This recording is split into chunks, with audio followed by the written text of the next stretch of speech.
ইসরায়েলের গুরুত্বপূর্ণ স্থাপনায় হামলা চালিয়ে যাওয়ার ঘোষণা তেহরানের। তেল আবিবের মার্কিন দূতাবাস ক্ষতিগ্রস্ত, মোসাদের গুপ্তচরদের ফাঁসি কার্যকর। ফেব্রুয়ারির আগেও নির্বাচন সম্ভব, লন্ডন থেকে ফিরে আমির খসরু। বিএনপির সঙ্গে সালাহ কুকের বৈঠক, অন্তর্বর্তী সরকারের বৈধতা সংসদের হাতে, বললেন সালাউদ্দিন।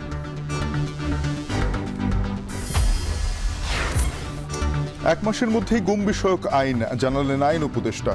শেখ হাসিনা কামালকে ট্রাইব্যুনালে হাজিরে পত্রিকায় বিজ্ঞপ্তির নির্দেশ। কক্সবাজারে বিয়ের কেনাকাটা করতে গিয়ে সড়কে প্রাণ গেল তরুণীর। একই ঘটনায় বাবা ছেলের মৃত্যু। ঈদ যাত্রায় 2 সপ্তাহে সড়ক দুর্ঘটনায় প্রায় 400 জন নিহত। ডেঙ্গুর হটস্পট বরগুনায় আরও 65 জন শনাক্ত। 31 লাখ করোনার টিকার মেয়াদ সেপ্টেম্বরই শেষ। সংক্রমণ বাড়লেও নিতে অনাগ্রহ।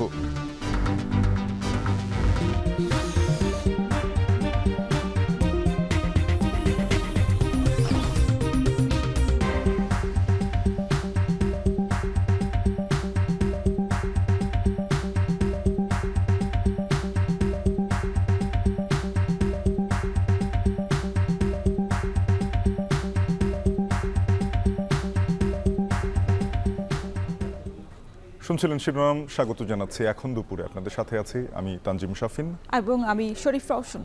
শাফিন, ইসরায়েলের যে আক্রমণ, সেই পাল্টা আক্রমণ কিন্তু দিয়েছে ইরানও। এর তীব্রতা বাড়িয়েছে ইরান ধীরে ধীরে, এবং এখন পর্যন্ত কিন্তু 8 জনের মৃত্যুর খবর পাওয়া গেছে। এবং ইরান বলেছে যে ইসরায়েলকে পুরোপুরি ধ্বংস না করা পর্যন্ত এই হামলা কিন্তু অব্যাহত রাখবে তারা। অন্যদিকে ইসরায়েলের হামলায় ইরানি বিপ্লবী গার্ডের একজন কমান্ডার সহ আরও 2 জন সদস্য নিহত হয়েছেন বলে জানাচ্ছে আন্তর্জাতিক সংবাদ মাধ্যম আল জাজিরা। এ নিয়ে আমাদের হাতে একটি প্রতিবেদন রয়েছে, তৌহিদুর রহমানের, দেখব। হামলা পাল্টা হামলায় চতুর্থ দিনে গড়িয়েছে ইরান ইসরায়েল সংঘাত উত্তেজনা। ইসরায়েলি হামলার প্রতিশোধ নিতে বিভিন্ন শহরে একের পর এক গুরুত্বপূর্ণ স্থাপনা লক্ষ্য করে দফায় দফায় ক্ষেপণাস্ত্র হামলা চালাচ্ছে তেহরান। রাতভর হামলার পর সোমবার সকালেও থেমে থেমে চলছে হামলা। তেল আবিব, জেরুজালেম সহ একাধিক শহরে বৃষ্টির মতো ক্ষেপণাস্ত্র ছুড়ছে ইরান। হাইফার তেল শোধনাগারেও আঘাত এনেছে ইরানের ছোড়া ক্ষেপণাস্ত্র। নজিরবিহীন হামলা অব্যাহত রয়েছে তেল আবিবেও। হামলায় সেখানকার মার্কিন দূতাবাস ক্ষতিগ্রস্ত হয়েছে বলেও খবর পাওয়া গেছে। হতাহত ও ক্ষয়ক্ষতি বাড়তে থাকায় টালমাটাল পরিস্থিতির মধ্য দিয়ে সময় পার করছে ইসরায়েল। সতর্কতা জারি রয়েছে গোটা ইসরায়েলে। ইরানের এমন হামলার জন্য তেহরানের বাসিন্দাদের চড়া মাশুল গুনতে হবে বলে হুমকি দিয়েছেন ইসরায়েলের পররাষ্ট্রমন্ত্রী ইসরায়েল কাটজ। অন্যদিকে ইসরায়েলি সেনাবাহিনী প্রধানও বলেছেন, ইরানে হামলা চালালে পাল্টা আঘাত আসবে তা আগে থেকেই জানা ছিল তাদের, আর তাই সে অনুযায়ী ব্যবস্থা নিয়ে রেখেছে তারা। এদিকে ইরানের ভূমি থেকে ভূমিতে নিক্ষেপযোগ্য ক্ষেপণাস্ত্র স্থাপনাগুলোতে লক্ষ্যবস্তু করে হামলা চালিয়ে যাওয়ার দাবি ইসরায়েলের। রোববার আইআরজিসির গোয়েন্দা প্রধান ও 2 জেনারেলকে হত্যার পর সোমবার চালানো ইসরায়েলি হামলায় আইআরজিসির এক কমান্ডার সহ নতুন করে আরও অন্তত 2 সদস্য নিহত হয়েছেন। এই অবস্থায় এক বিবৃতিতে আইআরজিসি জানিয়েছে, ইসরায়েলের গুরুত্বপূর্ণ স্থাপনাগুলো পুরোপুরি ধ্বংস না করা পর্যন্ত সেগুলো লক্ষ্য করে হামলা অব্যাহত থাকবে। তাই ফিলিস্তিনের অধিকৃত অঞ্চল এবং ইসরায়েলের গুরুত্বপূর্ণ এলাকা ছেড়ে যেতে সাধারণ ইসরায়েলিদেরও সতর্ক করেছে ইরান। هشدارهای پیش رو برای روزهای آینده شما سرزمین‌های اشغالی را ترک کنید، چرا که به طور قطع در آینده برای شما قابل سکونت نخواهد بود। তবে পারমাণবিক অস্ত্র তৈরিতে কোনো ইচ্ছায় তেহরানের নেই বলে আবারও দাবি করলেন ইরানের প্রেসিডেন্ট মাসুদ পেজেশকিয়ান। এমনকি সংঘাতপূর্ণ পরিস্থিতিতে সব সমস্যা দূরে ঠেলে দিয়ে ইসরায়েলি আগ্রাসনের বিরুদ্ধে দেশের সব জনগণকে ঐক্যবদ্ধ হওয়ার আহ্বান জানিয়েছেন তিনি। এমন তীব্র উত্তেজনার মধ্যেই ইসরায়েলের প্রধানমন্ত্রী বেনিয়ামিন নেতানিয়াহু বলেছেন, ইসরায়েলি বাহিনীর অভিযান ইরানের শাসক গোষ্ঠীর পরিবর্তন ডেকে আনতে পারে। চলমান সংঘাতের মধ্যে প্রথমবারের মতো ফক্স নিউজকে দেয়া এক সাক্ষাৎকারে এমন মন্তব্য করেন তিনি। Could certainly be the result because the Iran regime is very weak. They certainly don't have the people. 80% of the people would throw these theological thugs out. And you know, the Persian people and the Jewish people have had an ancient friendship. Goes back to the times of Cyrus the Great. That could happen again. এদিকে Iran Israel উত্তেজনা কমাতে যুক্তরাষ্ট্র কোনো ভূমিকা নিচ্ছে কিনা সাংবাদিকদের এক প্রশ্নের জবাবে মার্কিন প্রেসিডেন্ট ডোনাল্ড ট্রাম্প বলেন, অস্তিত্ব রক্ষায় ইসরায়েলকে লড়াই চালিয়ে যেতে হচ্ছে। তেল আবিবের প্রতি সমর্থন অব্যাহত রেখে ঘোষণা দিয়ে শিগগিরই 2 পক্ষ সংঘাত বন্ধে একটি চুক্তিতে সম্মত হবে বলেও আশা প্রকাশ করেন তিনি। Well, I hope there's going to be a deal. I think it's time for a deal, and we'll see what happens. But sometimes they have to fight it out, but we're going to see what happens. এদিকে আক্রমণের পূর্ণ প্রতিশোধ নেয়ার আগ পর্যন্ত ইসরায়েলের সঙ্গে যুদ্ধবিরতি আলোচনা করতে চায় না বলে মধ্যস্থতাকারী ওমান ও কাতারকে সাফ জানিয়ে দিয়েছে ইরান। তৌহিদুর রহমান, এখন বিশ্ব। রওশন, ইরানের কাছে পরমাণু অস্ত্র আছে এবং তেহরান ইসরায়েলের বিরুদ্ধে এই পরমাণু অস্ত্র ব্যবহার করবে। বেশ কিছুদিন ধরেই আন্তর্জাতিক বিশেষ করে পশ্চিমা গণমাধ্যমগুলোতে এবং বিভিন্ন মহলে এমন গুঞ্জন শোনা যাচ্ছে। তবে এর মধ্যেই ইরান বিপ্লবী গার্ডের সাবেক এক প্রধান বলেছেন যে ইরান কখনোই পরমাণু অস্ত্র তৈরির চেষ্টাও করেনি এবং তারা ভবিষ্যতেও পারমাণবিক অস্ত্রের দিকে কখনো ঝুঁকবে না। শাফিন, এ বিষয়ে কিন্তু ইসরায়েলের প্রধানমন্ত্রী বেনিয়ামিন নেতানিয়াহু কিন্তু ফক্স নিউজকে এক বিস্ফোরক মন্তব্য করেছেন। এক সাক্ষাৎকারে তিনি বলেছেন যে পারমাণবিক ইস্যুতে যে সবচেয়ে বড় শত্রু নিজেদের ট্রাম্পকে তারা দাবি করছেন, সেক্ষেত্রে তাকে হত্যার পরিকল্পনা করছে ইরান। এ নিয়ে তানভীর জনের একটি প্রতিবেদন আছে, আমরা দেখে আসবো সেটি। গেল শুক্রবার থেকে লাগাতার হামলা পাল্টা হামলা চলছে ইরান ও ইসরায়েলের মধ্যে। ইসরায়েলি হামলার অন্যতম লক্ষ্যবস্তু ইরানের পারমাণবিক স্থাপনা। রাজধানী তেহরান সহ বেশ কয়েকটি পরমাণু স্থাপনায় ধ্বংসযজ্ঞ চালিয়েছে ইসরায়েল। ইরানের সবচেয়ে বড় ইউরেনিয়াম সমৃদ্ধকরণ কেন্দ্র নাতানজ প্লান্ট। 2007 সালে চালু হওয়া এই প্লান্টটি 13 জনের হামলায় বেশ ক্ষতির মুখে পড়ে। ইসরায়েলের দাবি, তাদের হামলায় ইরানের পরমাণু কর্মসূচি কয়েক বছর পিছিয়ে গেছে। ইসরায়েল বলছে ইরানের পারমাণবিক বোমা তৈরির গোপন কর্মসূচি বন্ধে আগাম ব্যবস্থা হিসেবে এই হামলা চালানো হয়েছে। তাদের দাবি, এরই মধ্যে 9টি পারমাণবিক বোমা তৈরির সক্ষমতা অর্জন করেছে তেহরান। মূলত গোয়েন্দা সংস্থা মোসাদের তথ্যের ভিত্তিতে এমন দাবি প্রতিষ্ঠা করছে ইসরায়েল। এদিকে মার্কিন গোয়েন্দা সংস্থাগুলোর দাবি, ইরানের সমৃদ্ধ ইউরেনিয়ামের মজুদ বর্তমানে সর্বোচ্চ পর্যায়ে রয়েছে, যা প্রমাণ করে পারমাণবিক অস্ত্র তৈরির দ্বারপ্রান্তে রয়েছে দেশটি। এখন ইসরায়েলি হামলার পর মূল ইস্যু হয়ে দাঁড়িয়েছে ইরানের পারমাণবিক কর্মসূচি। বিশেষজ্ঞদের আশঙ্কা, ইরান যে কোনো সময় সামনে আনতে পারে তাদের পারমাণবিক অস্ত্র। তবে ইরান শুরু থেকেই জোর দিয়ে বলে আসছে, তাদের পরমাণু কর্মসূচি কেবল বেসামরিক ও শান্তিপূর্ণ উদ্দেশ্যে পরিচালিত হচ্ছে। পারমাণবিক বোমা তৈরির কোনো পরিকল্পনা ইরানের নেই। দেশটির রাষ্ট্রীয় টেলিভিশনের এক সাক্ষাৎকারে এই দাবি করেছেন বিপ্লবী গার্ডের সাবেক প্রধান মোহসেন রেজাই। یعنی هر چه زودتر عقلای آمریکا و اروپا باید به سرعت دولت مردانشون رو از پشت سر اسرائیل بکشونن بیرون. اگر این کار اتفاق نیفته ما نمیتونیم شاهد باشیم که آمریکا و کشورهای دیگری এরই মধ্যে এবার ইরানের বিরুদ্ধে নতুন অভিযোগ তুলেছেন ইসরায়েলি প্রধানমন্ত্রী বেনিয়ামিন নেতানিয়াহু। সংঘাত শুরুর পর প্রথমবারের মতো ফক্স নিউজকে দেয়া এক সাক্ষাৎকারে তিনি দাবি করেন, পারমাণবিক কর্মসূচির জন্য ট্রাম্পকে হুমকি হিসেবে চিহ্নিত করেছে ইরান, আর এই কারণেই তাকে হত্যার পরিকল্পনা করছে তারা। মার্কিন প্রেসিডেন্ট ডোনাল্ড ট্রাম্পের মতো একই সুরে কথা বলছেন ইউরোপীয় নেতারা। ইরানের কাছে কোনোভাবেই পারমাণবিক অস্ত্র থাকতে পারবে না। এ বিষয়ে নেতানিয়াহুর সঙ্গে ফোনে কথা বলেন ইউরোপীয় কমিশনের প্রেসিডেন্ট উর্জুলা ফন ডার লায়েন। কূটনৈতিক আলোচনার মাধ্যমে সংঘাত সমাধানেও জোর দেন তিনি। এদিকে কানাডায় অনুষ্ঠেয় সোমবারের G7 সম্মেলনেও এবারের আলোচনার কেন্দ্রবিন্দুতে থাকছে চলমান ইরান ইসরায়েল সংঘাত। ইরানের পারমাণবিক স্থাপনায় ইসরায়েলের হামলা নিয়ে উদ্বেগ জানিয়েছেন বিশ্বের শক্তিশালী 7 অর্থনৈতিক দেশের নেতারা। তাদের মতে ইরানের পারমাণবিক কর্মসূচি ইউরোপের জন্য বড় হুমকি। পারমাণবিক কার্যক্রম সীমিত রাখার শর্তে 2015 সালে একটি চুক্তিতে আসে ইরান। বিনিময়ে দেশটির উপর থেকে পশ্চিমা নিষেধাজ্ঞা শিথিল করার প্রতিশ্রুতি দেয়া হয়। তবে 2018 সালে যুক্তরাষ্ট্র একতরফাভাবে চুক্তি থেকে বেরিয়ে যায়। আন্তর্জাতিক আণবিক সংস্থার সবশেষ প্রতিবেদন বলছে, চলতি বছরের মে মাস পর্যন্ত ইরানের মোট সমৃদ্ধ ইউরেনিয়ামের মজুদ প্রায় 9000 কেজি। সংস্থাটির দাবি, পারমাণবিক বোমা তৈরিতে 90% পর্যন্ত ইউরেনিয়াম সমৃদ্ধ করতে খুব একটা দূরে নেই ইরান। বর্তমানে যে পরিমাণ ইউরেনিয়াম আছে তা দিয়ে 10টি পারমাণবিক বোমা তৈরি করতে পারবে ইরান। তানভীর জানি, এখন বিশ্ব। এদিকে ইসরায়েলের গোয়েন্দা সংস্থার সদস্য ইসমাইল ফেকরিকে মৃত্যুদণ্ড দিয়েছে ইরান। দেশটির সুপ্রিম কোর্টের চূড়ান্ত অনুমোদন সোমবার সকালে কার্যকর করা হয় তার মৃত্যুদণ্ড। মোসাদের সঙ্গে সহযোগিতা এবং অর্থের বিনিময়ে গোপন তথ্য পাচার করার অভিযোগ ছিল তার বিরুদ্ধে। ইরানের বিচার বিভাগ এবং এক বিবৃতিতে জানায় 2023 সালের ডিসেম্বরে ইরানের নিরাপত্তা সংস্থাগুলো পরিচালিত একটি অভিযানে গ্রেপ্তার করা হয় ইসমাইল ফকরিকে। এ সময় মোসাদ সদস্যদের সঙ্গে সক্রিয়ভাবে যোগাযোগের প্রমাণ মিলেছে। ইরানের কৌশলগত স্থানের অবস্থান, নির্দিষ্ট ব্যক্তিদের বিবরণ এবং অভ্যন্তরীণ সাংগঠনিক মিশনের ব্যাপারে তিনি মোসাদের কাছে তথ্য পাচার করতেন। পরে তার কাছ থেকে উদ্ধার করা ইলেকট্রনিক ডিভাইসগুলো ফরেনসিক বিশ্লেষণ করে তা উন্মোচন করা হয়।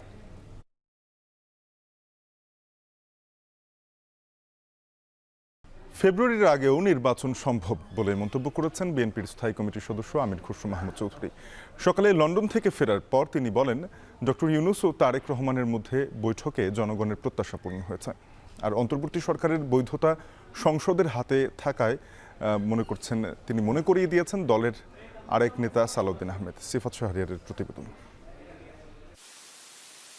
লন্ডনে প্রধান উপদেষ্টার সাথে বিএনপির ভারপ্রাপ্ত চেয়ারম্যান তারেক রহমানের একান্ত বৈঠক নিয়ে দেশের রাজনীতিতে যখন নানা আলোচনা, তখন লন্ডন থেকে দেশে ফিরে দলের স্থায়ী কমিটির সদস্য আমির খসরু মাহমুদ চৌধুরী বলেন, জনগণের যে প্রত্যাশা ছিল রোজার আগে নির্বাচনের, সেটি পূরণ হয়েছে। বলেন, সংস্কারের যেসব বিষয়ে সবাই একমত সেগুলো করতে 1 থেকে 1.5 মাসের বেশি লাগবে না। নির্বাচনের তারিখ ঘোষণা করলে দেশ গণতান্ত্রিক পথে এগিয়ে যাবে। মনে হয় বাংলাদেশের মানুষের যে প্রত্যাশা ছিল যে দ্রুততম সময়ে, বিশেষ করে রোজার আগে, রমজানের মাস, এটা আমাদের একটা সংযমের মাস এবং ধর্মীয় অনুভূতির মাস, তার আগে যে জনগণের নির্বাচনের যে প্রত্যাশা ছিল সেটা পূরণ হয়েছে আমি মনে করি। সেদিক থেকে তো আমি মনে করি এটা সফল একটা আলোচনা হয়েছে। এবং বাংলাদেশের সবচেয়ে বড় কথা হচ্ছে আমাদের বিশেষ বিশেষ সন্ধিক্ষণে আমাদের যে ঐক্যমত হয়, সেটা হচ্ছে আমাদের একটা ভালো দিক দেশের জন্য। একই সুরে কথা বলেন দলের আরেক স্থায়ী কমিটির সদস্য ডক্টর আব্দুল মঈন খান। বলেন, লন্ডন বৈঠকের পর দেশের রাজনীতিতে গুণগত পরিবর্তন হয়েছে। এ সময় প্রতিহিংসার রাজনীতি থেকে সবাইকে বের হয়ে আসার আহ্বান জানান তিনি। বাংলাদেশে নিযুক্ত ব্রিটিশ হাই কমিশনার সারাহ কুকের সাথে বিএনপির বৈঠক শেষে তিনি এসব বলেন। আসলে কিন্তু বাংলাদেশের একটা গুণগত পরিবর্তন হয়েছে, অস্বীকার করা বিএনপি প্রতিহিংসার রাজনীতি বিশেষ করে, সেটাকে মানুষের প্রতি হোক বা কোনো রাষ্ট্রের প্রতি হোক। আমরা একটা উদারনৈতিক রাজনৈতিক দল, আমরা মধ্যপন্থী রাজনৈতিক দল। এখানে আসলে মানুষ যত দোষী দেখ বিএনপিকে, আসলে কিন্তু দোষ দেওয়ার কোনো যুক্তি নাই। অন্যদিকে প্রেস ক্লাবে দলের আরেক স্থায়ী কমিটির সদস্য সালাউদ্দিন আহমেদ দ্রুত গণতান্ত্রিক রূপান্তর প্রক্রিয়ায় যেতে হবে। সে সাথে লন্ডন বৈঠকে যে সিদ্ধান্ত হয়েছে সে অনুযায়ী নির্বাচন কমিশনের সাথে সমন্বয় করার অনুরোধ জানান। বলেন, বৈধতার জন্য পরবর্তী সংসদের বিষয়টি অন্তর্বর্তী সরকারকে মাথায় রাখতে হবে।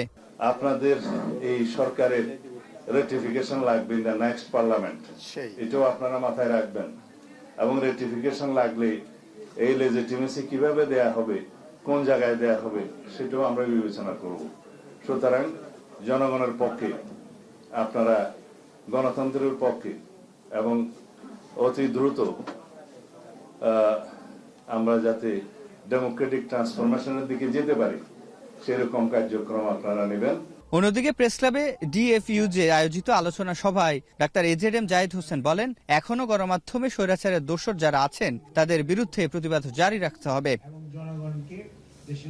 সিফাত শাহরিয়ার, এখন, ঢাকা। আন্দোলন ঠিক রেখে ঢাকা দক্ষিণ সিটি কর্পোরেশনের নাগরিক দুর্ভোগ কমাতে জরুরি সেবা চলমান থাকবে বলে জানিয়েছেন বিএনপি নেতা ইশরাক হোসেন। একই সাথে নিরপেক্ষতা বজায় রাখতে শান্তিপূর্ণ আন্দোলনের মধ্যে মেয়র পদ বুঝিয়ে দেওয়ার দাবি জানান তিনি। দীর্ঘদিন এই আন্দোলন চলার ফলে বিভিন্ন ধরনের যে নাগরিক সেবা, সেই বিষয়গুলো আমাদেরকে মাথায় রাখতে হচ্ছে।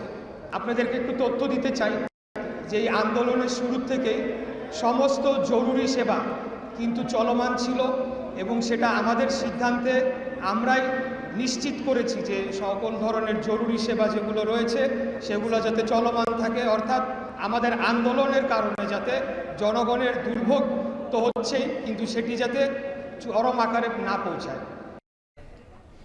গুমের বিচার এবং স্থায়ীভাবে গুমের অপচেষ্টা বন্ধে 1 মাসের মধ্যে গুম বিষয়ক আইন হবে বলে জানিয়েছেন আইন উপদেষ্টা আসিফ নজরুল। একই সঙ্গে 2 মাসের মধ্যে সেই আইনের আওতায় গুম বিষয়ক স্থায়ী কমিশন গঠনের কথাও জানিয়েছেন উপদেষ্টা। দেশে প্রথমবার আসা জাতিসংঘের গুম বিষয়ক প্রতিনিধি দলের সঙ্গে বৈঠক শেষে এসব কথা বলেন আইন উপদেষ্টা। বিস্তারিত প্রতিবেদনে। বিরোধী মতকে নিশ্চিহ্ন করতে শেখ হাসিনার সরকারের অন্যতম প্রধান পৈশাচিক অনুষঙ্গ ছিল গুম। অন্তর্বর্তী সরকার দায়িত্ব নেয়ার পর গঠন করে গুম কমিশন। গেল বছর 14 ডিসেম্বর প্রধান উপদেষ্টার কাছে অন্তর্বর্তী প্রতিবেদন জমা দেয় গুম সম্পর্কিত তদন্ত কমিশন। কমিশনের তথ্য অনুযায়ী 2009 থেকে 2024 সাল পর্যন্ত 15 বছরে 1,500-এর বেশি জোরপূর্বক গুমের অভিযোগ নথিভুক্ত হয়েছে। অপহরণ, আটক, নির্যাতন, হত্যা ও মুক্তি এই 5টি ভাগে সুপরিকল্পিত ও সুশৃঙ্খল উপায়ে গুমের ঘটনা ঘটানো হয়েছে বলে গুম কমিশনের প্রতিবেদনে বলা হয়। নিখোঁজ হওয়া ব্যক্তিদের স্বজনরা বছরের পর বছর অপেক্ষায় থাকে প্রিয় মানুষের জন্য। গত 15 বছরে অসংখ্যবার রাস্তায় নেমেছেন তারা। 5 আগস্ট পরবর্তী বাংলাদেশে এই হারিয়ে যাওয়া মানুষদের 2-1 জনের খোঁজ মিললেও বাকিদের হদিস নেই। মিলছে আয়না ঘরের অস্তিত্ব, যেখানে আটকে রাখা হতো ভিন্ন মতের মানুষদের। গুম হওয়া ব্যক্তিদের বেশিরভাগকেই হত্যা করা হয়েছে জানিয়ে গুম কমিশনের তদন্ত প্রতিবেদন বলছে, জমা হওয়া 1850টি গুমের অভিযোগের 1350টির যাচাই বাছাই শেষ হয়েছে। এখনও নিখোঁজ 345 জনের হদিস পায়নি কমিশন। বিগত সরকারের আমলে ব্যর্থ হলেও এই বাস্তবতায় প্রথমবারের মতো দেশে আসার অনুমতি পেয়েছে জাতিসংঘের গুম বিষয়ক প্রতিনিধি দল।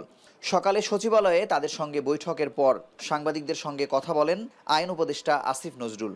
বলেন, 1 মাসের মধ্যে গুম বিষয়ক আইন ও 2 মাসের মধ্যে আইনের আওতায় স্থায়ী কমিশন করা হবে। আমরা গুম বিষয়ক যে আইন করব, সেই আইনের অধীনেও আমরা একটা খুব শক্তিশালী কমিশন গঠন করার ইচ্ছা রাখি, সেটা তাদের জানিয়েছি।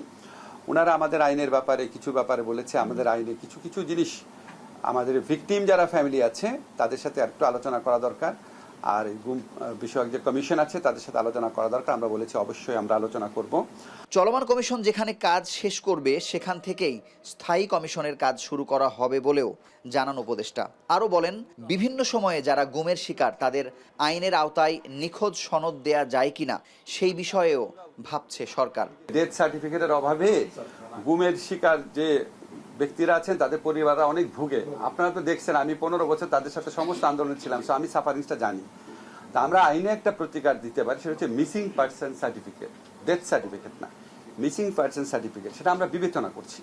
এই মিসিং পার্সন সার্টিফিকেট যার কাছে থাকবে, উনি ওনার পরিবারে কেউ যদি গুমের শিকার হয় তাহলে ব্যাংক অ্যাকাউন্ট নিয়ে ডিল করা, উত্তরাধিকারিত্ব প্রশ্ন, এগুলি নিয়ে যেন উনি প্রতিকার পেতে পারে। গুম প্রতিরোধ ও বিচারের ক্ষেত্রে কোনো প্রকল্প নয়, বরং বিদেশ থেকে বুদ্ধিবৃত্তিক ও কৌশলগত সহায়তা নেবার কথা জানিয়েছেন আইন উপদেষ্টা। এটা বলেছি আমরা গুম বিষয়ক যে আইন করব। মুজাহিদ শুভ, এখন, ঢাকা। আগামী 1 সপ্তাহের মধ্যে শেখ হাসিনা ও আসাদুজ্জামান খান কামালকে হাজির হওয়ার জন্য ট্রাইব্যুনাল আদেশ দিয়েছেন। সোমবার আন্তর্জাতিক অপরাধ ট্রাইব্যুনাল এই আদেশ দেন। এ সময় চিফ প্রসিকিউটর আরও জানান, 24 জুনের মধ্যে আসামিরা হাজির হলে মামলা মোকাবিলা না করলে পরবর্তী প্রক্রিয়া অনুসরণ করে বিচার প্রক্রিয়া চলতে থাকবে। বিস্তারিত থাকছে আজহার লিমনের প্রতিবেদনে। 16 জুলাই থেকে 5 আগস্ট 1400 ছাত্র জনতাকে হত্যার দায়ে সাবেক প্রধানমন্ত্রী শেখ হাসিনা, সাবেক স্বরাষ্ট্রমন্ত্রী আসাদুজ্জামান খান কামাল এবং সাবেক আইজিপি আব্দুল্লাহ আল মামুনের মামলা যখন মূল বিচারের দিকে এগোচ্ছে, তখনও অনুপস্থিত প্রধান 2 আসামি। সোমবার এই মামলার দ্বিতীয় শুনানির দিনের শুরুতে ট্রাইব্যুনালের কাছে এ বিষয়টি উত্থাপন করেন প্রধান কৌঁসুলি। পুলিশের দেয়া রিপোর্টের তথ্য তুলে ধরে চিফ প্রসিকিউটর বলেন, শেখ হাসিনা ও সাবেক স্বরাষ্ট্রমন্ত্রী আসাদুজ্জামান খান কামালকে গ্রেপ্তারের উদ্দেশ্যে বহুবার আইনশৃঙ্খলা রক্ষা বাহিনী অভিযান পরিচালনা করেও দেশের কোথাও তাদের খুঁজে পায়নি। তারা অজ্ঞাত স্থান বা প্রতিবেশী দেশে লুকিয়ে থাকতে পারে বলেও উল্লেখ করেন প্রসিকিউটর। এ অবস্থায় ট্রাইব্যুনালের আইন অনুযায়ী তাদের হাজির হতে 2টি পত্রিকায় বিজ্ঞপ্তি দেবার আবেদন জানান তিনি, যা মঞ্জুর করেন বিশেষ ট্রাইব্যুনাল। চিফ প্রসিকিউটর বলেন, পত্রিকায় বিজ্ঞপ্তি দেবার পরও 24 জুনের মধ্যে হাজির না হলে তাদের অনুপস্থিতিতে বিচার শুরু হবে। শেখ হাসিনা কামালের পক্ষে রাষ্ট্র আইনজীবী নিয়োগ দেবে। প্রসিডিওর অনুযায়ী যেহেতু গ্রেপ্তার তাদেরকে করা যায়নি, সে কারণে আদালত আগামী 1 সপ্তাহের মধ্যে তাদেরকে হাজির হওয়ার জন্য, অর্থাৎ এই আসামি শেখ হাসিনা এবং আসাদুজ্জামান খান কামালকে আগামী এক সপ্তাহের মধ্যে হাজির হওয়ার জন্য নির্দেশনা দিয়ে আদালতের এই আদেশটি দুটো বাংলাদেশের বহুল প্রচারিত পত্রিকায় বিজ্ঞপ্তি দেওয়ার জন্য আদেশ দিয়েছেন এবং এই বিজ্ঞপ্তি অনুযায়ী তারা যাতে হাজির হন আগামী 24শে জুন তাদেরকে সেই বিজ্ঞপ্তির মাধ্যমে জানিয়ে দেওয়া হবে 24শে জুনের মধ্যে তারা যাতে এই আদালতে এসে হাজির হয়ে এই বিচার প্রক্রিয়া মোকাবেলা করেন। আগামী 24শে জুন তারিখে পরবর্তী তারিখ নির্ধারিত হয়েছে। গেল 1 জুন শেখ হাসিনার আনুষ্ঠানিক বিচার শুরুর দিনে ট্রাইব্যুনাল এলাকায় ককটেল বিস্ফোরণের ঘটনা ঘটেছিল। সোমবার ভোরেও 2টি ককটেল ছুড়ে মারে দুর্বৃত্তরা, এর মধ্যে একটি ককটেল বিস্ফোরিত হয়। চিফ প্রসিকিউটর বলছেন এসব বিষয়ে আমলে নিচ্ছে না প্রসিকিউশন। তাদের লক্ষ্য বিচার নিশ্চিত, এ থেকে কেউ বিচ্যুতি ঘটাতে পারবে না। বাংলাদেশে যে অপরাধ হয়েছে সেটার বিচার হতে হবে, এটা ন্যায় বিচারের দাবি, আইনের দাবি, জাতীয় প্রত্যাশা, সেটা স্মুথলি অগ্রসর হতে থাকবে। কেউ যদি এটাকে বাধাগ্রস্ত করার চেষ্টা করে, কেউ যদি আইন অমান্যকারী কোনো কাজ করে, সেই ব্যাপারে যথাযথ আইনি ব্যবস্থা গ্রহণ করা হবে। এদিকে আগামী বৃহস্পতিবার শেখ হাসিনার বিরুদ্ধে আদালত অবমাননা মামলার শুনানির দিন ধার্য রয়েছে। কিভাবে শেখ হাসিনা 227 জনকে হত্যার হুমকি দিয়েছিলেন তা বিশ্বকে দেখাতে শুনানির কার্যক্রম সরাসরি সম্প্রচার করা হবে বলে জানিয়েছে প্রসিকিউশন। এবং চৌধুরী আব্দুল আল মামুনের বিরুদ্ধে আজহার লিমন, এখন, ঢাকা। ঈদের আনন্দ শেষে সন্তানকে মাদ্রাসায় দিতে যাওয়ার পথে প্রাণ গেল এক বাবার, সাথে নেমে গেল শিশুপুত্রের জীবনও। আর মাত্র কদিন পর যে মেয়েটার বিয়ের সানাই বাজার কথা ছিল সেও রইল না আর এই পৃথিবীতে। কক্সবাজারের রামুতে বাস এবং কভার্ড ভ্যানের মুখোমুখি সংঘর্ষে এই 3 জন প্রাণ হারান, আহত হয়েছেন আরও অনেকে। বিস্তারিত প্রতিবেদনে। ঈদের ছুটির রেশ এখনো শেষ হয়নি। সোমবার সকালে চট্টগ্রামের পথে ছুটছিল যাত্রীবাহী বাসটি, তবে রামুর রশিদনগর এসে মুহূর্তেই থেমে যায় সবকিছু। কাভার্ড ভ্যানের সঙ্গে সংঘর্ষে খাদে পড়ে যায় বাসটি, মুহূর্তেই মারা যান 3 জন। কক্সবাজার সদর হাসপাতালের মর্গের সামনে স্বজনরা যেন বাকরুদ্ধ। চট্টগ্রাম জামিয়াতুন নূর মাদ্রাসায় ভর্তি করে দেওয়ার জন্য ওনার আব্বা ওনাকে নিয়ে যাচ্ছে, পথে ফুরুই এবং কাভার ভ্যানে অ্যাক্সিডেন্ট হয়ে মারা গেছে। ঈদুল আজহার বন্ধতে আসছিল তো বাসায়, ওখান থেকে মাদ্রাসা খুলছে, ওখানে বাড়াইতে যাচ্ছে। নিহতদের মধ্যে ছিলেন হাবিবুল্লাহ ও তার একমাত্র ছেলে নাহিদ। ঈদের পর নাহিদকে মাদ্রাসায় দিতে যাওয়ার পথে এই দুর্ঘটনা ঘটে। অন্যদিকে রিমঝিম বড়ুয়া বিয়ের কেনাকাটায় বের হয়েছিলেন। মাত্র কয়েকদিন পরেই বধূ সাজার কথা ছিল তার। অত্যন্ত মর্মাহত যে তার বিয়ের 5 তারিখ কিভাবে এত বড় একটা দুর্ঘটনা ঘটে গেল, তার উপর কেন এত বড় একটা অবস্থা তৈরি হলো, আমরা এটা বুঝতে পারি, কষ্ট হচ্ছে। তো আমরা এই ধরনের যারা অপরাধী আছে, বিশেষ করে যারা এখানে অবহেলা করছে, গাড়ি চালাতে গিয়ে অনেকের জীবন ধ্বংস করছে সামান্য অবহেলা করতে গিয়ে, আমরা তাদের বিচার চাই। আমরা এটার সরজমিনে তদন্ত হোক। এছাড়া এ ঘটনায় আহত 7 জনকে উদ্ধার করে কক্সবাজার সদর হাসপাতালে চিকিৎসার জন্য পাঠানো হয়েছে। পুলিশ জানায় দুর্ঘটনার পর বাস ও কাভার্ড ভ্যান জব্দ করা হলেও পালিয়ে গেছে চালকরা।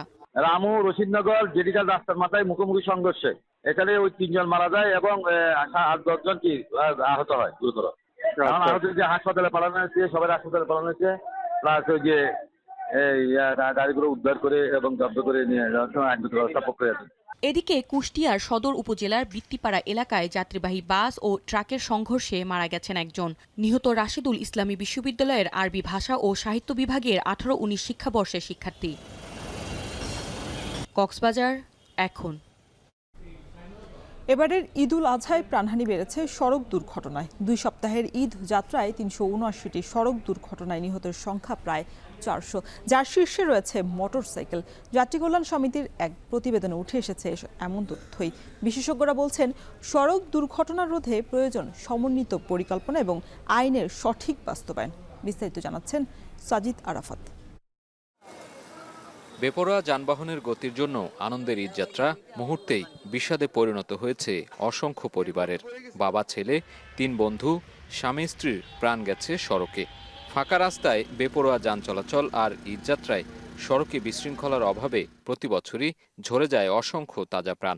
আর আছে সড়ক মহাসড়কে মোটরসাইকেল দুর্ঘটনা। দাঁড়িয়ে থাকা অ্যাম্বুলেন্সে ধাক্কা লাগার ঘটনাও ঘটেছে। গেল কয়েক বছরের মতো এবছর ঈদুল আজহায় বাড়ি ফেরা ও ছুটির পর কর্মস্থলে ফিরতে গিয়ে সড়ক দুর্ঘটনার পরিসংখ্যান তুলে ধরে যাত্রী কল্যাণ সমিতি। সংবাদ সম্মেলনে সংগঠনটি জানায়, এবারের ঈদযাত্রায় 15 দিনে 379টি সড়ক দুর্ঘটনায় নিহত হয়েছে 390 জন, আর আহতের সংখ্যা 1182 জন। ভোক্তা অধিকার সংরক্ষণ অধিদপ্তর, বিআরটিএ, সেনাবাহিনী, পুলিশ সহ সরকারি সংস্থাগুলো তৎপরতা দৃশ্যমান থাকলেও মানুষের দুর্ভোগ লাঘব করা যায়নি। প্রিয় বন্ধুরা, পবিত্র ঈদুল আজহায় সারা দেশে 379টি সড়ক দুর্ঘটনায় 390 জন নিহত হয়েছে, 1182 জন আহত হয়েছেন। একই সময়ে রেলপথে 25টি ঘটনায় 25 জন নিহত এবং 12 জন আহত হয়েছেন। সড়ক দুর্ঘটনা মনিটরিং সেলের প্রতিবেদনে জানানো হয়, বিগত ঈদুল আজহার তুলনায় সড়ক দুর্ঘটনা 22.65% বেড়েছে, আর প্রাণহানি বেড়েছে 16.07%। আর এসব দুর্ঘটনার শীর্ষে রয়েছে মোটরসাইকেল। বিগত ঈদুল আজহার সাথে তুলনা করলে সড়কে দুর্ঘটনা 22.65%, প্রাণহানি 16.07%, আহত 55.11% বেড়েছে। দুর্ঘটনার কারণ হিসেবে এবারের ঈদের আগে কম ছুটি আর মহাসড়কে মোটরসাইকেল, অটোরিকশার অবাধ চলাচল সহ 9টি কারণ তুলে ধরে যাত্রী কল্যাণ সমিতি। দুর্ঘটনা রোধে ব্যাটারি চালিত অটোরিকশা নিবন্ধন নিয়ন্ত্রণ, প্রশিক্ষিত দক্ষ চালক, ফিটনেসবিহীন যানবাহন নিষিদ্ধ, সড়ক আইনের সুশাসন নিশ্চিত সহ 12টি সুপারিশ তুলে ধরে সংগঠনটি। নিরাপদ ঈদযাত্রা নিশ্চিত করতে শিগগিরই টেকসই সমন্বিত পরিকল্পনা ও সড়ক ব্যবস্থাপনায় কাঠামোগত সংস্কারের তাগিদ দেন বিশেষজ্ঞরা। সাজিদ আরাফাত, এখন, ঢাকা। ডেঙ্গু আক্রান্তের দিক থেকে শীর্ষে উপকূলীয় জেলা বরগুনা। আক্রান্ত এবং মৃত্যুর সংখ্যা দিন দিন বেড়েই চলছে। নতুন করে জেলায় 65 জন ডেঙ্গু আক্রান্ত হয়েছে। রোগীর চাপ সামাল দিতে হিমশিম খাচ্ছে হাসপাতাল কর্তৃপক্ষ। ডেঙ্গুর ভয়াবহ রূপ নেওয়ার পরই যেন টনক নড়েছে পৌর প্রশাসনেরও। ঈদের ছুটির পর তড়িঘড়ি করে মশক নিধন এবং বর্জ্য ব্যবস্থাপনার উদ্যোগ নিয়েছে প্রশাসন ও স্বেচ্ছাসেবী সংগঠনগুলো। বরগুনা থেকে আরও জানাচ্ছেন জিয়াদ মাহমুদ। ডেঙ্গুতে আক্রান্তের সংখ্যা যেন কিছুতেই থামছে না বরগুনায়। একই সাথে বাড়ছে মৃত্যুর মিছিল। জেলা জুড়ে ডেঙ্গু যেন রূপ নিয়েছে মহামারীতে। বিশেষজ্ঞরা বছরের শুরুতে ডেঙ্গু পরিস্থিতি নিয়ে সতর্ক করলেও প্রশাসনের উদাসীনতার অভিযোগ করে আসছিলেন স্থানীয়রা। অবশেষে পরিস্থিতি সামাল দিতে ঈদের ছুটি কাটিয়ে তড়িঘড়ি করে কাজে নেমেছে প্রশাসন। বর্জ্য অপসারণ ও জলাবদ্ধতা নিরসনে ব্যস্ত পৌর কর্তৃপক্ষ। যোগ দিয়েছেন স্বেচ্ছাসেবী সংগঠনের কর্মীরাও। পরিস্থিতি মোকাবেলা করতে গিয়ে আমরা আসলে পরিষ্কার পরিচ্ছন্ন অভিযানটা প্রাথমিক পর্যায়ে শুরু করছি। বরগুনা পৌরসভা আমরা বেশ কয়েকটি ওয়ার্ডে নেমেছি এবং পরিচ্ছন্ন কার্যক্রম চলমান থাকবে এবং ওষুধ ছেটানো থেকে শুরু করে এবং মানুষকে সচেতনতা বৃদ্ধি করার জন্য আমরা ক্যাম্পিং চালু রেখেছি। 45 দিনের একটা টার্গেট নিয়ে নেমেছি। আমরা এখানে পরিচ্ছন্নতা অভিযান যেমন করব, তেমন হসপিটালের সহযোগিতার জন্য মশারি দেওয়া, স্যালাইন দেওয়া এবং আমরা অ্যাওয়ারনেসের কাজ করব। পাশাপাশি আমরা ঔষধ ছিটানো, পরিষ্কার পরিচ্ছন্নতার জন্য এই কাজটিও আমরা করব। এদিকে হাসপাতালে রোগীর স্বজনদের ভিড়ে ব্যাহত হচ্ছে সেবা কার্যক্রম। হাসপাতাল কর্তৃপক্ষ ও রেড ক্রিসেন্টের কর্মীদের নিষেধাজ্ঞা উপেক্ষা করে একজন রোগীর সাথে ভিড় করছেন 3 থেকে 4 জন স্বজন। এতে ডেঙ্গুর পাশাপাশি বাড়ছে করোনা সংক্রমণের ঝুঁকিও। বৃষ্টির সিজন কেবল শুরু হইলো, এই চাপ খুব রিসেন্টলি কমার সম্ভাবনা কম। বরগুনার পরিপ্রেক্ষিতে আসলে রোগীর সাথে স্বজন এড়ানো কঠিন, তবে আমাদের সবসময় পরামর্শ থাকে যে রোগীর সাথে একজনের বেশি না থাকতে। একজনের বেশি থাকলে শুধু যে করোনার ঝুঁকি তা না, চিকিৎসা সেবাও ব্যাহত হয়। বর্তমান পরিস্থিতি সামাল দিতে চেষ্টার কমতি রাখছেন না বলে দাবি করেন পৌর প্রশাসক। পুকুর, খাল এগুলো যেগুলো দীর্ঘ বছর ধরে অপরিষ্কার অপরিচ্ছন্ন হয়েছিল সেগুলোকে আমরা পরিষ্কার পরিচ্ছন্ন করেছি এবং এর পাশাপাশি আমাদের যে ফগার মেশিন দিয়ে সেই যে মশা নিধনের যে ওষুধ সেটা আমরা ছিটিয়ে যাচ্ছি। সেই কার্যক্রমের পাশাপাশি লিকুইড ইনসেকটিসাইড যেগুলো আসলে এই লার্ভাগুলোকে মেরে ফেলে সেইটা আমরা এখন সকাল থেকে ছিটানো শুরু করছি। সোমবার সকাল 11টা পর্যন্ত 24 ঘন্টায় বরগুনায় নতুন করে আরও 65 জন ডেঙ্গু রোগী শনাক্ত হয়েছে। এ নিয়ে এবছর মোট আক্রান্তের সংখ্যা দাঁড়ালো 1903 জনে, আর মৃত্যু হয়েছে 5 জনের। জিয়াদ মাহমুদ, এখন, বরগুনা। চট্টগ্রামে নতুন করে 9 জনের করোনা শনাক্ত হওয়ায় প্রস্তুতি বাড়িয়েছে কর্তৃপক্ষ। আগের 2টি ডেডিকেটেড হাসপাতালের পাশাপাশি চট্টগ্রাম মেডিকেল কলেজ হাসপাতালেও প্রস্তুত করা হয়েছে 50 শয্যার করোনা আইসোলেশন ওয়ার্ড। এর মধ্যেই শুরু হয়েছে করোনা পরীক্ষাও। সোমবার সকালে হাসপাতালে প্রস্তুতি দেখতে ওয়ার্ড পরিদর্শন করেন সিটি মেয়র। বিস্তারিত জানাচ্ছেন ফয়সাল করিমা। 9 দিনের ব্যবধানে চট্টগ্রামে করোনা রোগীর সংখ্যা দাঁড়িয়েছে 18 জনে। রোববার নতুন করে 9 জন শনাক্ত হওয়ায় বেড়েছে উদ্বেগ। এদের মধ্যে বেশিরভাগ রোগী মহানগরীর, যাদের 3 জন চিকিৎসা নিচ্ছেন জেনারেল হাসপাতালের করোনা ওয়ার্ডে। করোনা বাড়ায় আগের দুটি ডেডিকেটেড হাসপাতালের পাশাপাশি এবার প্রস্তুত করা হয়েছে চট্টগ্রাম মেডিকেল কলেজ হাসপাতালের 50 শয্যার আইসোলেশন ওয়ার্ড, যেখানে চালু করা হয়েছে করোনা পরীক্ষাও। পেশেন্টের সংখ্যার উপরে ইনিশিয়াল আমরা 50 বেড করছি। যদি ডিমান্ড বাড়ে তাহলে আমাদের পাশে যে ক্যাজুয়ালিটি ওয়ার্ড আছে তাহলে ওটাকে আমাকে শিফট করতে হবে, শিফট করে এটাকে অন্য জায়গায়, তাহলে এখানে আমরা সংখ্যা আরও বাড়াতে হবে। সোমবার সকালে এই প্রস্তুতি দেখতে হাসপাতালে আসেন মেয়র ডাক্তার শাহাদাত হোসেন। এ সময় তিনি বলেন, করোনা বাড়ার সুযোগে প্রতিরোধক সামগ্রী বাজার থেকে সরিয়ে স্টক করছে বিভিন্ন ব্যবসায়ী সিন্ডিকেট। তাদের ব্যাপারে কঠোর ব্যবস্থা নেয়ার হুঁশিয়ারি তার। গ্লাভস থেকে শুরু করে বিভিন্ন ধরনের লোশন, স্যানিটাইজার থেকে শুরু করে সব কিছু মার্কেট শর্ট হয়ে যাচ্ছে। আমি তাদের ব্যাপারে বলতে চাই, রোজার সময় যেভাবে আমরা দ্রব্যমূল্যের নিয়ন্ত্রণ রেখেছিলাম, আমাদের ম্যাজিস্ট্রেট সহ আমি গিয়ে, ডিসি সহ সবাই গিয়ে, এবারও এই পদক্ষেপ আমরা নিব। এদিকে দেশের বিভিন্ন অঞ্চলে করোনা ঝুঁকি থাকলেও পর্যাপ্ত কিট না থাকায় ব্যাহত হচ্ছে শনাক্তের কাজ। রয়েছে আইসোলেশন ও অন্যান্য সরঞ্জাম সংকটও। ফাইসাল করিম, এখন চট্টগ্রাম। দেশে আবারও বাড়ছে করোনা সংক্রমণ। এতে নড়ে চড়ে বসেছে স্বাস্থ্য বিভাগ, প্রস্তুতি নিচ্ছে সম্ভাব্য ঝুঁকি কমানোরও। স্বাস্থ্য অধিদপ্তর বলছে এখন তাদের হাতে 31 লাখ টিকা মজুদ আছে। এর মধ্যে 17 লাখ টিকার মেয়াদ শেষ হবে আগামী আগস্টে, আর বাকি 14 লাখেরও মেয়াদ শেষ হবে সেপ্টেম্বরের মধ্যেই। এরই মধ্যে গর্ভবতী, বয়স্ক, বিভিন্ন রোগে আক্রান্ত এবং 1 বছরের আগে টিকা নেওয়া মানুষকে টিকা গ্রহণে আহ্বান জানিয়েছেন স্বাস্থ্যের মহাপরিচালক। বিস্তারিত জানাচ্ছেন মুজাহিদ শুভ। টানা 313 দিন পর একজন ও 686 দিন পর একদিনে কোভিডে 2 জনের মৃত্যুতে কিছুটা হতচকিত দেশের মানুষ। মূলত টিকা নেয়ার প্রবণতা বাড়ার সাথে সাথেই কমে এসেছিল কোভিডে মৃত্যুর হার। বছর পেরিয়ে নতুন করে সংক্রমণ ও মৃত্যুর পর আলোচনায় এসেছে মজুদ টিকা ও তা গ্রহণে মানুষের আগ্রহের বাস্তবতা। স্বাস্থ্য অধিদপ্তর বলছে এখন তাদের হাতে 31 লাখ টিকা মজুদ আছে, যার মধ্যে 14 লাখ অধিদপ্তরে এবং প্রায় 17 লাখ সারা দেশের সিভিল সার্জন অফিসে সংরক্ষিত আছে। তবে হতাশার খবর হলো 17 লাখ টিকার মেয়াদ শেষ হবে আগামী আগস্ট মাসের মধ্যে, বাকি 14 লাখেরও মেয়াদ শেষ হবে সেপ্টেম্বরের মধ্যে। 2024-25 সালের জন্য যে ওমিক্রন ভেরিয়েন্ট টিকা সেটা দিতে, কিন্তু সেই টিকা মাত্র ইউএসএতে বোধহয় এই বছরই আসলো এবং অন্য কোনো দেশে আসছে বলে আমার জানা নেই। তো সেটা আমাদের দেশে আসতে সময় লাগবে। WHO বলছে যদি নতুন টিকা না থাকে পুরনো টিকা দেওয়া যাবে এবং সেই টিকাটা ডিজিজ সিভিয়ারিটিটা কমায় আসবে, রোগের যে সিভিয়ার হয়ে যায় সেটার মাত্রাটা কমায় আনবে। কোভিডের নতুন সাব ভ্যারিয়েন্টের বিপক্ষে মজুদ থাকা টিকা শতভাগ কার্যকরী না হলেও এটি অনেকটাই সুরক্ষা দেবে বলে মনে করছেন বিশ্লেষকরা। বিশেষ করে গর্ভবতী, বয়স্ক, বিভিন্ন রোগে আক্রান্ত ও 1 বছরের আগে টিকা নেয়া মানুষকে টিকা গ্রহণের আহ্বান জানিয়েছেন স্বাস্থ্য অধিদপ্তরের মহাপরিচালক। পুরাতনদের মধ্যে যাদেরকে দেওয়া জরুরি তাদের মধ্যে হচ্ছে অ্যাবভ 60 ইয়ার্স, যারা রিস্ক পেশেন্ট হিসেবে আমরা ধরে রাখি, তাদেরকে 6 মাস পরে আরেকটা ডোজ দেওয়া উচিত।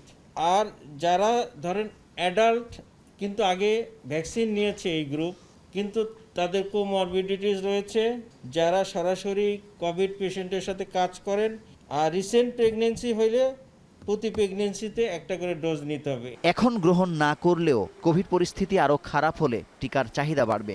সেই বাস্তবতায় নতুন ভ্যারিয়েন্টের বিপক্ষে কার্যকরী টিকা আনতে এখনই পদক্ষেপ নেবার তাগিদ বিশেষজ্ঞদের। সংক্রমণ যদি বাড়তেই থাকে তাহলে তো আনতে হবে, আর সংক্রমণ যদি এখনই কমে যায় তাহলে হয়তো আমাদের অল্প টিকা আনলেই চলবে। টিকা তো আনতেই হবে, টিকাবিহীন অবস্থা থাকা যাবে না। সে যদি এটার মেয়াদ শেষ হয়ে গিয়ে থাকে অবশ্যই টিকা মজুদ রাখতে হবে আমাদের। কিন্তু টিকা নিলেও কিন্তু সংক্রমণটা হতে পারে, কিন্তু সংক্রমণ হলে কিন্তু তার গুরুতর অবস্থা হবে না।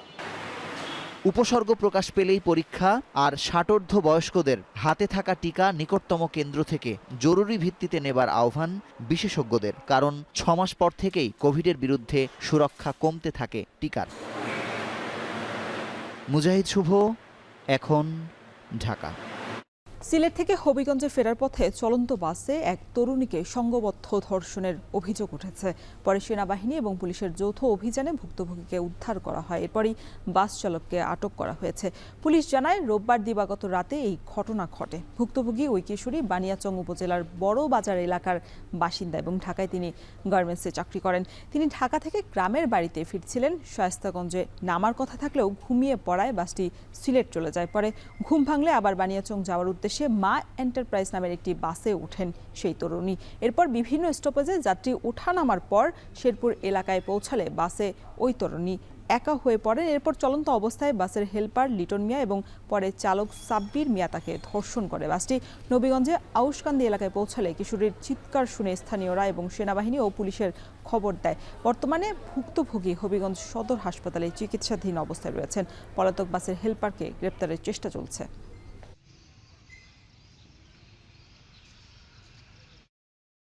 আজকে সকালবেলা একজন ভিকটিম আমাদের হাসপাতালে এসেছেন।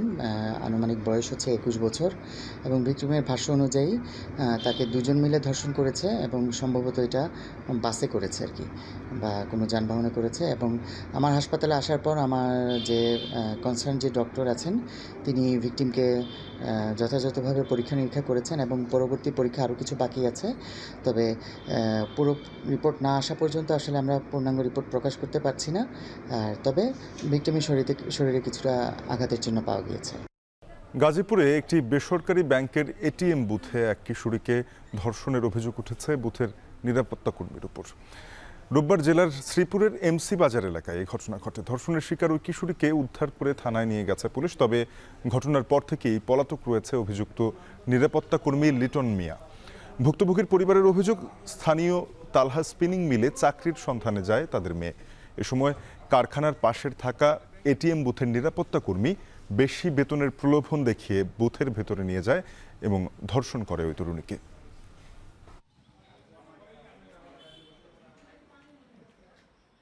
সরকারি চাকরি আইন সংশোধন অধ্যাদেশ 2025 বাতিলের দাবিতে ফের বিক্ষোভ মিছিল এবং সমাবেশ করেছে সচিবালয়ের কর্মকর্তা কর্মচারীরা। সকালে সচিবালয়ের জনপ্রশাসন মন্ত্রণালয়ের ভবনের সামনে কর্মচারী-কর্মকর্তা ঐক্য ফোরামের ব্যানারে বিক্ষোভ এবং সংক্ষিপ্ত সমাবেশ হয়। এ সময় পরিষদের নেতারা অধ্যাদেশ সংশোধন না হওয়া পর্যন্ত কর্মসূচি চালিয়ে যাবার ঘোষণা দেন। এদিকে চলমান আন্দোলন নিয়ে সাংবাদিকদের প্রশ্নে আইন উপদেষ্টা বলেন, সরকারি কর্মচারী অধ্যাদেশ পুনর্বিবেচনার সুযোগ রয়েছে। এই সংক্রান্ত একটি সভা করে উপদেষ্টা পরিষদে পাঠানো হবে। ধৈর্য ধরে কর্মসূচি দেওয়ার আহ্বান জানান আইন উপদেষ্টা। আমরা এখানে কর্মজীবনে এসেছি, আমরা কিন্তু মাস্তান না।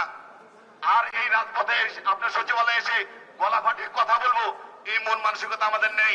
কোনো তাল বাহানা না করে, কোনো সংশোধনী এই ভংস আলাপ না করে সরাসরি এই আইনটা প্রত্যাহার করেন। সচিবালয় কার্যক্রমে বিঘ্ন সৃষ্টি না হয় সেরকম আপনি বিবৃতি দিতে চাইলে বিবৃতি দেন, আপনারা আমাদের সাথে মিটিং করেন, কিন্তু সরকারি কাজে যেন ব্যাঘাত সৃষ্টি না হয় এটা যেন কাইন্ডলি লক্ষ্য রাখেন। আমাদের অন্তত কমিটির রিপোর্ট হওয়া পর্যন্ত, সিদ্ধান্ত হওয়া পর্যন্ত অন্তত এগুলি জিনিস লক্ষ্য রাখেন। এবারে খেলার খবর।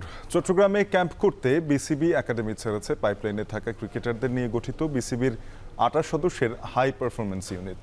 এইচপি দলের প্রথম ধাপে 17 জুন থেকে চট্টগ্রামের শহীদ ফ্লাইট লেফটেন্যান্ট মতিউর রহমান স্টেডিয়ামে অনুষ্ঠিত হবে এই ক্যাম্প, যা চলবে আগামী 15 জুলাই পর্যন্ত। প্রথম ধাপের অনুশীলন শেষ করে 15 জুলাই এইচপি দল যাবে রাজশাহীতে। সেখানে 16 জুলাই থেকে 13 আগস্ট পর্যন্ত দ্বিতীয় দফায় অনুশীলন চলবে। এইচপি ইউনিটের এই ক্যাম্প শুধু একটি সাধারণ অনুশীলন নয়, বরং একটি পূর্ণাঙ্গ প্রশিক্ষণ ব্যবস্থা, যার মাধ্যমে খেলোয়াড়দের শুধু স্কিল নয়, উন্নত মানসিকতা ও আন্তর্জাতিক ক্রিকেটের জন্য প্রস্তুত করা হবে। দুই ভেন্যুতেই ঘাস ও স্পোর্টিং উইকেট চাওয়া হয়েছে বলে জানিয়েছেন এইচপি হেড কোচ ডেভিড হ্যাপ।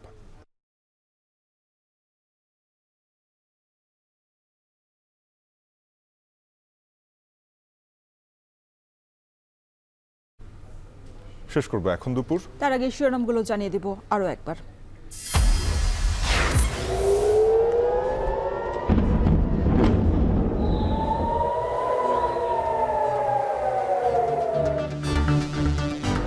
ইসরায়েলের গুরুত্বপূর্ণ স্থাপনায় হামলা চালিয়ে যাবার ঘোষণা তেহরানের। তেল আবিবের মার্কিন দূতাবাস ক্ষতিগ্রস্ত, মোসাদের গুপ্তচরের ফাঁসি কার্যকর। ফেব্রুয়ারির আগেও নির্বাচন সম্ভব, লন্ডন থেকে ফিরে আমির খসরু। বিএনপির সঙ্গে সারা কুকের বৈঠক, অন্তর্বর্তী সরকারের বৈধতা সংসদের হাতে বললেন সালাউদ্দিন।